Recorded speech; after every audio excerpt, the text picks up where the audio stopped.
Ya, sahabat shalom bagi kita semua. Bapak Yahweh baik. Kita akan belajar dari Dafar Elohim. Saat ini di dalam Dafar Elohim, yang mana dalam judul di saat ini saya kasih judul orang yang benar atau orang yang dibenarkan.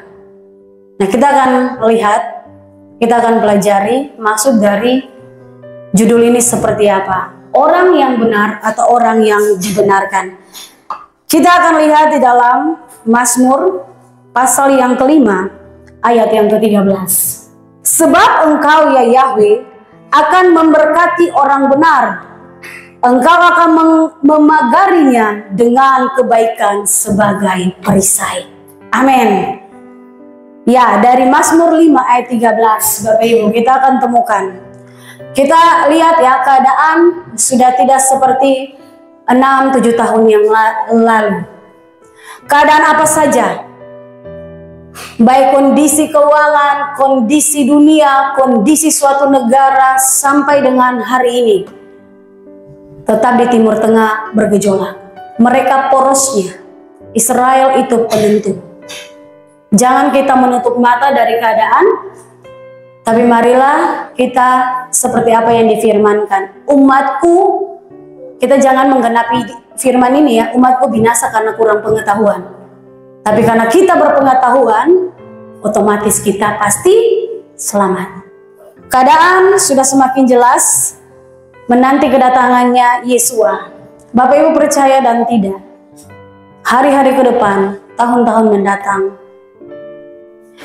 peperangan yang digadang-gadangkan sebagai perang dunia 3 itu pasti terjadi. Silakan, kita ini hidup di dunia digitalisasi, buka saja dan kita bisa melihat keadaan dunia sekarang ini. Tapi percayalah, doa dan harapan kita adalah sebelum itu terjadi, Yesus sudah datang menjemput kita. Mazmur tadi yang kita baca, Bapak Yahweh akan memberkati orang benar. Di sini kita garis bawahi orang benar. Tadi judulnya orang benar atau orang yang dibenarkan. Bapak Yahweh akan memberkati orang benar. Bapak Yahweh akan memagarinya dengan kebaikan sebagai perisai. Kalaupun Yesua belum datang di beberapa tahun kemudian, percayalah firman ini akan menggenapi kita. Kita akan dipagari oleh kebaikan Bapak Yahweh. Tidak kita lari kemana-mana, sebab pagar kebaikan Bapak Yahweh akan melindungi kita. Haleluya. Kita lanjut Bapak Ibu. Orang yang dibenarkan adalah orang yang mendapat kemurahan Bapak Yahweh. Saya ambil contoh penyamun di sebelah kanan Yesua pada waktu penyaliban. Dia tidak pernah melakukan hal yang benar. Setuju ya? Tidak ada pencatatan. Dia siapa? Latar belakangnya apa? Yang pastinya yang tersalibkan adalah orang yang jahat. Yesua menanggung semua kejahatan manusia. Tapi penyamun yang di sebelah kanan yang kita tahu kisahnya, dia mendapat bagian dalam keselamatan itu karena dia dibenarkan. Bukan karena dia orang benar. Bapak Ibu bisa pahami? Sampai di sini makna orang benar dan orang yang dibenarkan? Sekali lagi, penyamun di sebelah kanan Yesua itu masuk dalam kategori orang yang dibenarkan karena kemurahan Bapak Yahweh. Tapi dia bukan orang benar. Enak sekali dia, iya enak. Tapi levelnya disamai pasti berbeda dengan orang benar. Lalu bagaimana dengan orang yang benar? Orang yang benar itu dia melakukan satu tindakan kebenaran. Sekali lagi saya mau bilang sama kita, orang yang benar, dia melakukan satu tindakan kebenaran. Tindakan apa yang dia lakukan? Dia melakukan perintah atau mitzvotnya Bapak Yahweh.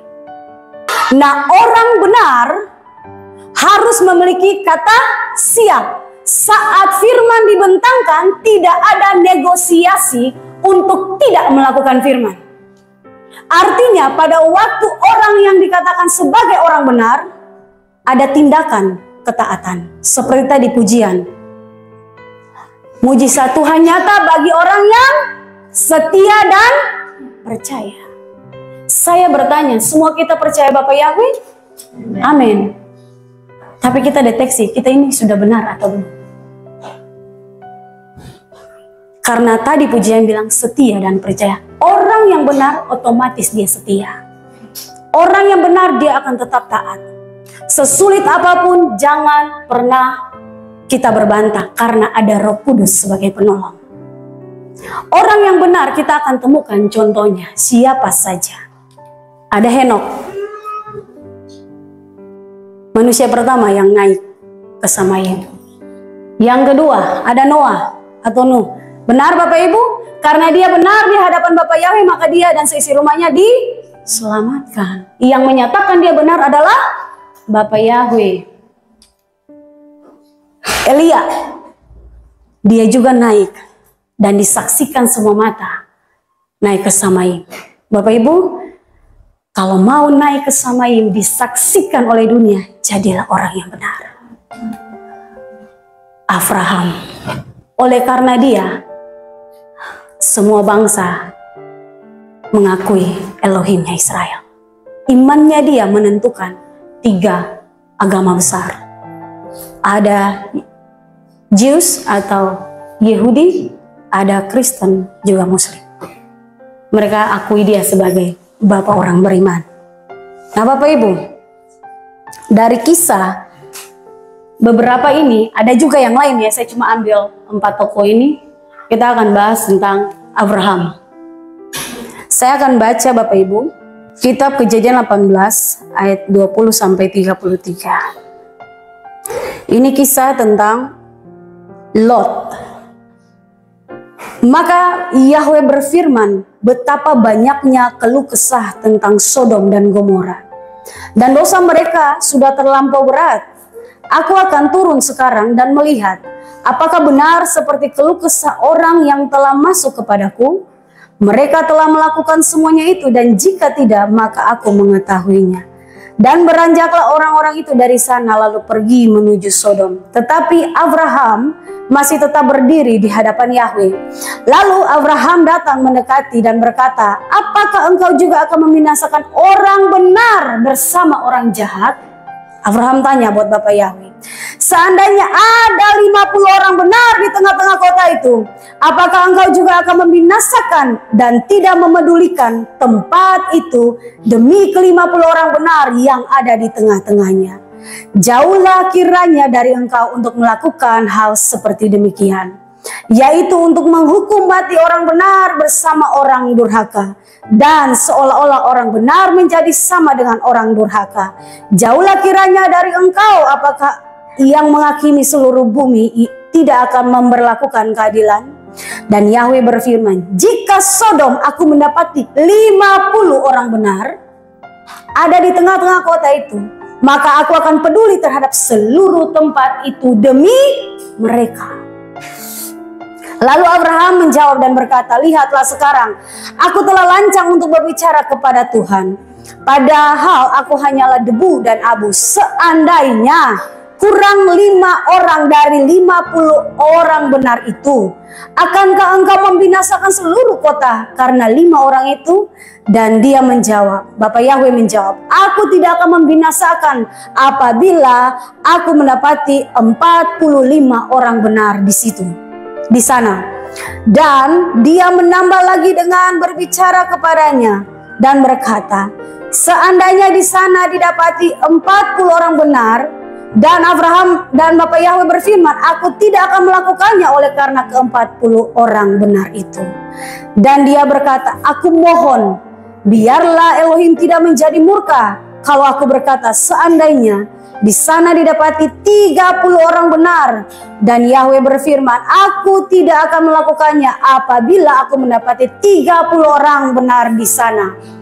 Dan Abraham berkata, lihatlah sekarang aku telah lancang untuk berbicara kepada Elohim. Seandainya di sana didapati 20 orang benar. Dan dia berfirman, aku tidak akan membinasakannya oleh karena ke-20 orang itu. Dan Abraham berkata, aku mohon, biarlah Elohim tidak menjadi murka kalau aku berkata sekali ini saja. Seandainya di sana didapati 10 orang benar. Dan Bapa Yahweh menjawab, aku tidak akan membinasakannya oleh karena ke-10 orang benar itu.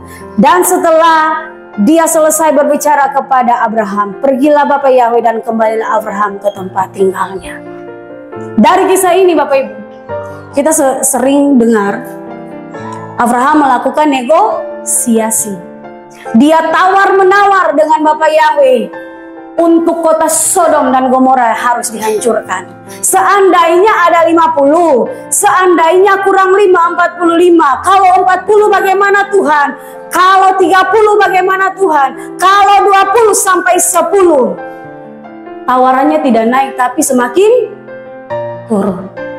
Bapak Yahweh tetap jawab, andai ada, aku tidak akan membinasakan. Hari ini saya mau bilang, kalau bumi belum dibinasakan, itu karena orang benar masih ada. Kalau lingkungan tempat kita tinggal masih belum diporak-porandakan, karena kita ada. Kalau keluarga kita masih belum ada dalam kebinasaan, itu karena kita ada di situ. Jadilah tetap menjadi orang benar. Abraham negosiasi sama Tuhan. Bukan semakin naik, tapi semakin turun. Kita akan belajar dari negosiasinya. Abraham tawar-menawar Bapak Abraham dengan Bapak Yahweh, mulai dari 50 orang benar, 45 orang benar, 30, 20 sampai 10 orang benar. Kita akan dapati bukan hanya sekedar angka-angka biasa saja yang selama ini kita tahu hanya sekedar tawar-menawar. Kalau kita masih dengan paradigma yang lama, kita tidak akan memahami. Tapi kalau kita masuk di dalam akar kebenaran, kita akan tahu Abraham ngomong ini bukan sekedar biasa-biasa saja. Dari 50 sampai yang ke-10. Kita belajar Bapak Ibu pelan-pelan. Dari angka 50, orang benar adalah orang benar-benar memiliki kesetiaan kepada Elohim Yahweh dan Yesua. Sekali lagi, orang benar yang dimaksud adalah orang yang setia. Pertanyaannya, kita setia atau tidak? Ataukah kita setia waktu mujizat terjadi saja? Waktu seluruh pergumulanmu sepertinya tidak dijawab. Sepertinya ya, bukan tidak dijawab. Posisi hatimu setia ataukah engkau suam-suam? Dari gematria 50, kita dapat huruf Nun yang memiliki arti Neeman. Kemarin kita sudah belajar ya tentang huruf Nun, Neeman. Artinya kesetiaan atau faithfulness. Jadi orang benar yang dimaksud adalah kesetiaan. Orang benar yang dimaksud sama Abraham kepada Bapa Yahweh adalah bicara tentang kesetiaan, loyalitas kita.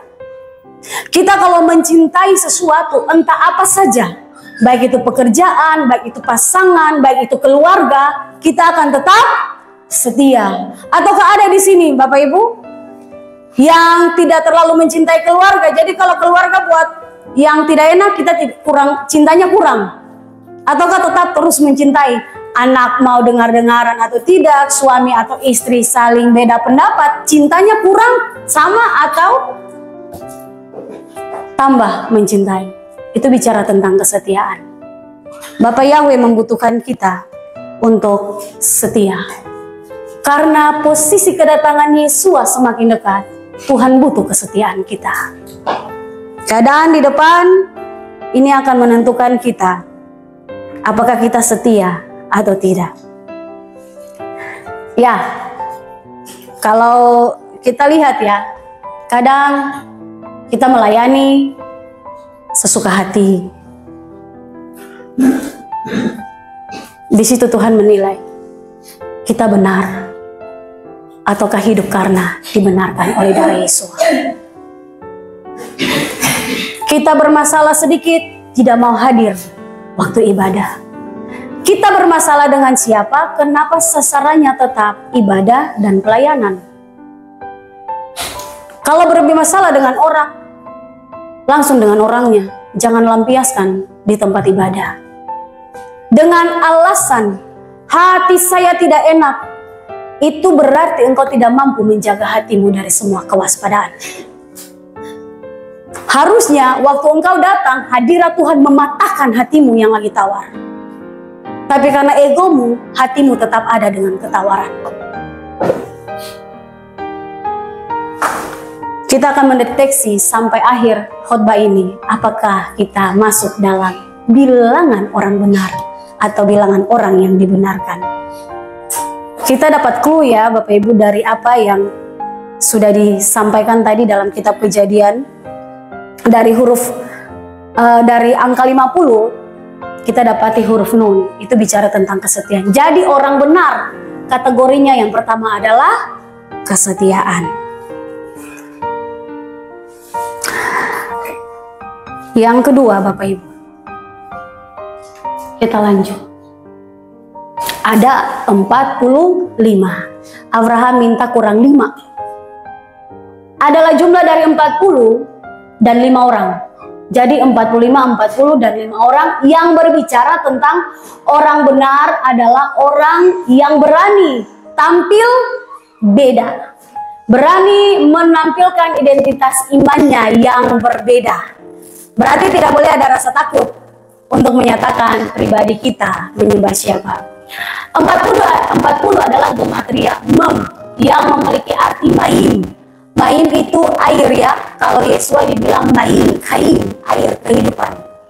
Yang juga berbicara tentang orang banyak, itu masuk dalam nubuatan kitab Wahyu atau kitab Bilyana 17 ayat 15. Mewakili atau simbolnya air, itu bicara tentang orang banyak. Juga masuk di dalam arti kuat, mighty, berkuasa, bicara tentang keberanian. 5 adalah gematria huruf He yang memiliki arti memperlihatkan, bicara, berani menunjukkan identitas yang berbeda.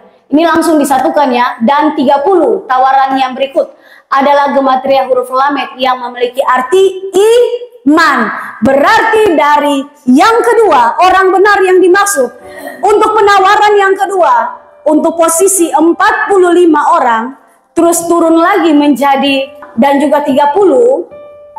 Di situ kita dapati orang benar yang dimaksud adalah berani menyatakan iman. Yang pertama 50 adalah kesetiaan. Yang kedua 45 digabungkan dengan 30 adalah berani menyatakan iman. Iman tidak bisa ditoleransi. Iman tidak boleh tunduk kepada roh dunia ini. Ingat, Tuhan lagi mencari penyembah yang benar.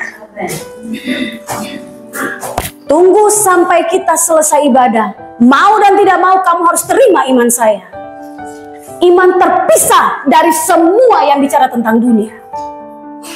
Bukan kita mengutamakan apa yang dikatakan dunia. Kita takut nanti pangkat bermasalah, kita takut gaji nanti dipotong, kita takut nanti kita bermasalah dengan teman-teman. Ketahuilah, mereka tidak membawa engkau dalam keselamatan. Deteksi kedua dari orang benar adalah tampil beda di dalam iman. Sebisa mungkin kita nyatakan iman, karena iman itu tidak bisa ditundukkan dengan kuasa apapun di bumi ini. Lanjut kita. Nah ini Bapak Ibu, saya ambil 2 bagian ya. Bagian terjemahan baru dan ILT. Saya baca yang terjemahan baru dulu, Ibrani 12 ayat 8. Tetapi jikalau kamu bebas dari ganjaran yang harus diderita setiap orang, maka kamu bukanlah anak, tetapi anak-anak gampangan. TB ngomongnya anak-anak gampangan, tapi ILT. Namun jika kamu tanpa didikan, yang dengannya semua orang telah menjadi mitranya, maka kamu bukanlah anak-anak, melainkan anak-anak. Bagaimana Bapak Ibu? Kalau misalnya Anda tidak mau diganjar, nantilah, waktunya nanti lagi. Ini loh predikat Anda. Kalau ini masih agak aman lah, anak-anak gampangan. Tapi bagaimana kalau langsung Yang kasih predikat ini bukan saya hanya menyebutnya. Bapak Yahweh yang ngomong. Yang tidak mau hidup dalam kebenaran, yang tidak mau diganjar, yang tidak mau dididik, yang mengulur waktu, ini masuk. Bapak Yahweh ngomong, engkau anak-anak haram. Engkau tidak lahir dari rahimku. Oh, mengerikan ya Bapak Ibu ya, yang ngomong nih, yang punya nafas.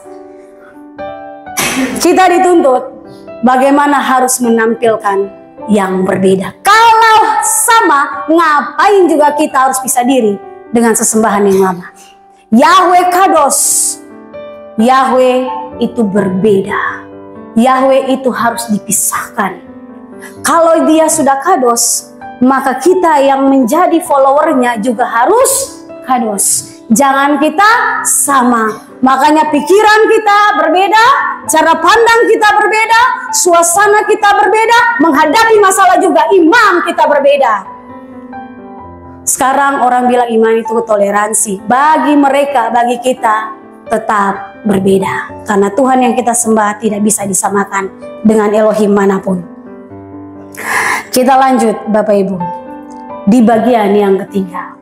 Orang benar adalah orang yang menentukan keadaan, bukan ditentukan oleh keadaan. Yang pertama, orang benar terdeteksinya adalah kesetiaan. Yang kedua, dia berani tampilkan imannya dalam kondisi apapun, baik buruk keadaanmu. Yang ketiga, orang benar yang dideteksi adalah dia benar ditentukan. Dia adalah orang benar yang menentukan keadaan, bukan ditentukan oleh keadaan. 20 adalah angka gematria huruf kaf yang memiliki arti keter, crown atau mahkota. Keter itu artinya mahkota. Bicara tentang otoritas, bicara tentang kuasa. Atau juga bisa dibilang telapak tangan, a palm of hand. Bicara guratan membentuk huruf M di telapak tangan kita yang memiliki arti masa atau masyal, yang artinya diurapi untuk memerintah. Ini bisa Bapak Ibu lihat, ada yang huruf selain bentuknya huruf M, semuanya pasti ada yang berbentuk seperti ini. Makanya waktu kita berdoa mengangkat tangan memberkati, itu karena kita sudah diurapi dan kita memerintah, ada otoritas di tangan kita. Itu terdeteksi sebagai orang benar. Jadi tangan Anda jangan sampai berdarah. Berdarahnya bukan karena kena potong atau membunuh orang. Berdarah karena tidak menjadi orang benar. Ada urapan yang Tuhan kasih. Yesua dipaku. Tangannya yang terpaku tidak pernah bisa dibatasi. Ada tangan kita yang disalurkan kuasanya. Waktu kita mengangkat tangan, mujizat terjadi. Waktu kita mengangkat tangan untuk orang sakit sembuh. Waktu kita mengangkat tangan dan orang itu diberkati. Kenapa? Karena makna dari angka 20 adalah huruf kaf yang artinya diurapi untuk memerintah. Amin Bapak Ibu. Kita dipilih, dikuduskan, diurapi untuk memerintah. Jadi pilihan Tuhan atas kita bukan biasa-biasa saja Bapak Ibu. Kita ngomong terjadi, angkat tangan terberkati, diberkatilah kota Ambon. Jangan kita lihat kondisi kita, ya kita cuma ibu rumah tangga, ya kita cuma pekerjaan seperti ini. Tapi lihatlah apa yang Tuhan lakukan atas hidup kita. Kita orang benarnya Tuhan. Kita lanjut Bapak Ibu. Dari kisah yang tadi kita temukan, Sodom dan Gomora itu sangat familiar kisahnya. Yang menjadi tiang garam itu istrinya Lot. Nah, istri Lot ini dia ya, digambarkan bagian belakang. Ini malaikat Bapak Yahweh sudah membawa mereka dengan pesan yang paling sederhana, jangan noleh. Itu simpel saja. Tapi kok dia tidak dengar-dengaran? Istri Lot justru menunda. Bahasa Ibraninya yit mamah. Kita belajar agak belepotan sedikit ya. Yit mamah, menunda. Kalau ILT dalam Beresit 19 ayat 16, Kitab ILT-nya bilang berlambat-lambat. Ini terjemahannya masih agak kurang tepat. Harusnya menunda. Itu yang tepat. Berlambat-lambat dengan menunda, beda tidak? Bapak Ibu, beda ya. Kalau berlambat-lambat, jalan. Tapi pelan-pelan. Sementara pengajaran kita sudah sampai di depan, orang yang baru bertobat, kita harus didiknya masih pelan-pelan. Ya jangan salah kalau misalnya iman harus dipaksakan Tuhan naik bersama dengan orang yang sudah terpilih duluan. Menunda itu tidak berlama-lama, tetapi dia tidak melakukan perintah Bapak Yahweh. Dia tunda, nantilah ada waktu. Hari ini tidak datang ibadah, kan minggu depan masih ada. Siapa engkau bisa menentukan 1 menit hidupmu di depan? Selama masih waktu untuk beribadah, beribadahlah. Aku punya hati lagi tidak enak. Jadi nanti minggu depan saja baru aku ibadah. Bapak Ibu, saya mau bilang, justru dari hatimu lagi yang tidak enak, disitulah engkau ditentukan untuk menjadi pelaku firman. Kapan lagi kita menjadi pelaku firman? Saat hati kita lagi tidak enak. Kalau hati kita lagi enak, kita buat firman, mujizat datang pun kita tidak tahu itu mujizat. Tapi waktu hati kita tuh digodok habis-habis sama Tuhan, harusnya disitulah kita jadi orang-orang yang mempraktekkan firman Tuhan. Nah, istri Lot ini, dia menganggap remeh pesan Tuhan. Hari ini, pesan Tuhan untuk kita semua, jadilah orang yang benar. Jangan anggap remeh sekalipun itu sederhana pesan Tuhan. Kita sudah belajar, jangan hanya sampai di Bapak Yahweh dalam Yesua termeterai dan sebagainya. Ada Sabat, ada 7 perayaan, makanan kosher harus seperti ini, hati kita harus disunat dan sebagainya. Kelihatannya itu sepele, tapi semua dideteksi sama Tuhan. Upah kita itu upah kekal, Bapak Ibu. Kita tidak bisa lihat sekarang ini, kita akan lihat di alam yang kekal. Mari kita kumpulkan banyak-banyak karena kedatangannya hampir dekat. Kita sudah belajar tentang pertolongan Sabat atau kedahsyatan Sabat. Bisa buka di YouTube dan lihat lagi materinya seperti apa. Karena kata Sabat terdiri dari 3 huruf, Shin, Bet, dan Tau. Shin, Bet, dan Tau. Saya tidak terangkan karena ini sudah ada kedahsyatan Sabat. Karena nanti yang mengamankan orang-orang adalah waktu hari Sabat kita kuduskan. Tadi Mazmur 5 ayat 13 bilang apa? Tuhan akan memagari kita dengan kebaikan. Kedatangan Yesua pasti tepat waktu, tapi untuk hari-hari ke depan, kita mau lari kemana Bapak Ibu? Semua ada di bawah kontrol mereka, walaupun belum total, karena Roh Kudus masih ada. Hanya Bapak Yahweh penolong kita. Jadi kalau misalnya bisa ibadah, usahakanlah ibadah Sabat. Karena ibadah Sabat itu mengandung arti yang luar biasa. Ada pertolongan, juga ada berkat double. Mana jatuh dari Samaim pada waktu perjalanan Israel keluar dari tanah Mesir. Di hari Sabat mereka tidak kumpulkan. Ada yang keluar, itu tidak ada. Ternyata Tuhan siapkan berkat yang lebih. Kadang kita mencari keuntungan di hari Sabat. Padahal Tuhan sudah memberikan berkat yang lebih besar dari apa yang kita terima. Tahu tidak Bapak Ibu, waktu kita kumpulkan di hari Sabat, semuanya akan hilang. Percaya dan tidak percaya, silakan. Coba tes dulu lah. Melakukan hal yang Bapak Yahweh suruh tapi kita tidak setia. Jangan sampai kita seperti istri Lot. Dianggap sepele, tapi ternyata akhirnya dia tidak selamat. Yang berikut. Orang benar adalah orang yang sungguh-sungguh mengusahakan hidup benar di hadapan Tuhan.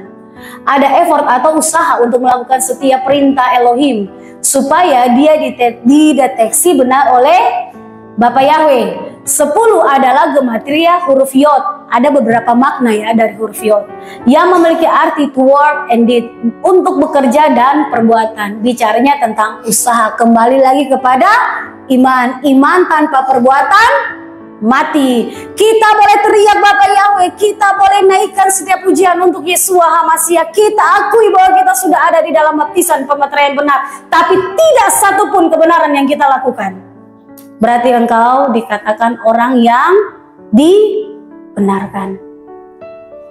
Posisimu akan rendah di Samaim kalau engkau masuk ke Samaim. Bapak Ibu percayalah, penyamun yang di sebelah kanan, dia tidak bisa setara dengan kita nanti yang berjuang iman di akhir zaman. Walaupun hari itu Yesus langsung menyatakan, hari ini juga engkau ada di Firdaus. Artinya nantinya dia akan bersama-sama dengan orang yang dibenarkan itu dalam Firdaus. Tapi posisi di Samaim dia tidak bisa sama, karena upahnya berbeda. Dia tidak bikin apa-apa, terus dia diselamatkan. Kita bayar semua, apapun yang disuruh bayar kita bayar dengan kesetiaan, dengan semua air mata kita. Kita pulang bawa berkas-berkasnya. Posisikanlah dirimu nanti untuk mau yang menjadi terbaik. Jangan pernah berhenti membayar harga. 5 darah yang bijaksana, untuk mereka harus dapat minyak dalam buli-buli, disuruh pergi untuk membeli, ada harga yang dibayar. Kita datang ibadah kan kita juga membawa korban. Secara keuangan, itu harga yang dibayar. Ataukah Bapak Ibu, yang penting kita selamat, nggak usah ngapa-ngapain. Toh Bapak Yahweh janji, tetap kita aman. Tidak ada lakukan untuk apa-apa. Makanya, deteksi lagu baik-baik. Kemarin lagunya, terlalu banyak yang Yahweh telah beri. Saya ganti liriknya. Harusnya takkan pernah ku balas. Saya ganti liriknya. Pasti akan ku balas dari apa yang ku miliki. Saya masih bisa untuk punya tangan kaki, masih bisa melompat dan memuji Bapak Yahweh. Saya lagi balas loh. Walaupun hanya seperti itu, mungkin ada yang merasa suaranya tidak bagus. Tapi selama kalau ada sayap, kita terbang untuk Tuhan. Jadi hati-hati deteksi lagu. Selama ini kita bilang kita tidak balas. Padahal kita datang ibadah ini kita balas loh. Tapi tidak sebanding dengan apa yang Bapak Yahweh kasih. Waktu kita balas, itulah deteksi Tuhan. Kita benar di hadapannya. Amin Bapak Ibu. Jadi kita bisa melihat ya. Kita ukur-ukur diri kita sendiri. Kita ini dibenarkan atau kita sudah masuk dalam kategori orang benar. Dari 50 sampai angka 10 di sini kita bisa melihat Abraham itu mendeteksi ternyata tidak ada orang benar sampai jumlahnya yang kerucut. Dari 50 sampai 10. Benar Bapak Ibu? Seluruh bumi ini dihabiskan dengan air bah. Cuma berapa orang yang selamatkan? Minta ampun dah. Tidak bisa dibandingkan dengan satu bumi. Yang diselamatkan, yang percaya saja belum tentu dikategorikan orang benar. Noah, karena dia benar, Tuhan selamatkan dia. Akhirnya Abraham merenung, oh ternyata orang benar tidak ada di Sodom dan Gomora. Sampai jumlah yang ke-10 hanya didapati Lot dengan istri dan anak-anaknya.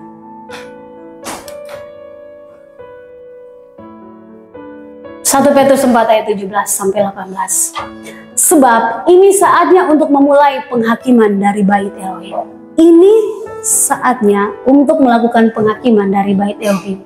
Dan jika pertama-tama dari kita, bagaimanakah akhirnya dengan mereka yang tidak taat kepada Injil Elohim?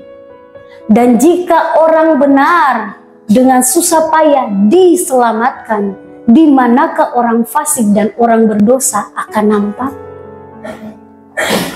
Bahasa ILT begini ya, kalau bahasa lain itu orang benar hampir-hampir tidak selamat.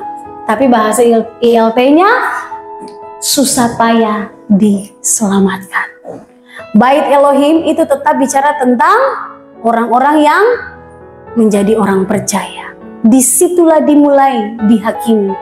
Yang menghakimi firman, bukan kita saling menghakimi satu dengan yang lain. Tapi firman mendidik kita, menghakimi dengan cara kita sudah lakukan ini atau belum. Nanti pada waktunya kita akan bertanggung jawab. Dan nanti waktu kita berdiri di depan tahta Bapa Yahweh dalam pengadilan, yang menghakimi kita itu firman. Setiap firman yang kita dapat dalam kitab Yohanes, dia ngomong seperti itu. Firman berbicara bahwa kita akan dihakimi oleh firman. Semua yang kita dengar, semua yang kita amenkan, itu akan menghakimi kita. Berarti kalau kita nanti dihakimi, kita lakukan aman tidak Bapak Ibu? Aman, karena kita jadi pelaku firman. Nah, yang tidak lakukan itu yang nanti diperhadapkan dengan situasi pada saat itu. Marilah Bapak Ibu, jangan sampai kita seperti istri Lot. Sudah ada dalam perjalanan menuju keselamatan, sampai di tengah-tengah dia hanya menoleh. Hal yang sepele itu yang membuat kita bisa tergelincir. Kalau batu besar, kita bisa berbelok arah mencari ini. Tapi kalau misalnya kerikil, kita pasti tergelincir. Berhati-hatilah dengan keadaan. Saya mau bilang, kalau kondisi iman kita, entah berdiri sebagai suami, entah berdiri sebagai istri, entah berdiri sebagai anak-anak, ataupun orang tua, jangan pernah kita menyetujui siapapun orang yang kita sayangi untuk tidak sesuai dengan firman yang kita terima. Karena pada waktu kita menyetujui, kita juga dalam masalah di hadapan Tuhan. Karena firman ini bilang apa? Dan jika orang benar dengan susah payah diselamatkan. Kalau kita punya keluarga masih masuk dalam kategori ini, harusnya kita harus tampil beda. Jangan kita menyetujui yang Tuhan tidak suka. Contoh masalah makanan. Kita tahu kosher dan tidak kosher. Nah, karena anak-anak belum mengerti, karena istri suami belum mengerti, orang tua belum mengerti, anak-anak belum mengerti, kita iakan, nanti minta ampun dari belakang. Kalau dikasih kesempatan. Di akhir ini saya melihat Bapak Ibu, hampir semua para gembala bicaranya tentang iman. Berarti Yesus datang, itu sangat jelas. Koneksi kita dengan Roh Kudus itu tidak bisa terputuskan. Kita harus beriman dan munculkan iman ini dengan perbuatan kita sampai dunia melihat. Karena jadilah orang percaya supaya pada waktu masa-masa sulit kita akan dipagari oleh kebaikan Tuhan. Yang terakhir, dalam Roma 8 ayat 1 saya bacakan. Oleh karena itu, sekarang tidak ada penghukuman bagi mereka yang ada di dalam Hamasiah Yesua, yang tidak hidup menurut daging, tetapi menurut roh. Ayat ini, ayat pamungkas bagi yang di luar sana. Pokoknya yang penting sudah selamat. Karena pakai ayat ini, Roma 8 ayat 1. Tetapi mereka lupa yang harus hidup menurut roh, bukan daging. Jadi bukan asal selamat, meterai nama sudah ada, yang penting kita sudah panggil Bapa Yahweh dalam Yesua, dijamin selamat, sementara hidupmu hidup menurut daging. Tapi yang Tuhan maksud dalam Roma 8 ayat 1 adalah hidup menurut roh. Roh Kuduslah yang menolong kita. Roh Kuduslah yang membawa kita serta nanti pada waktu Yesua di awan-awan. Roh Kuduslah yang akan membenarkan kita. Hiduplah dalam kuasa Roh Kudus, bekerjalah dalam cara Roh Kudus, kita pasti diselamatkan. Sukses bagi kita semua. Bapa Yahweh memberkati.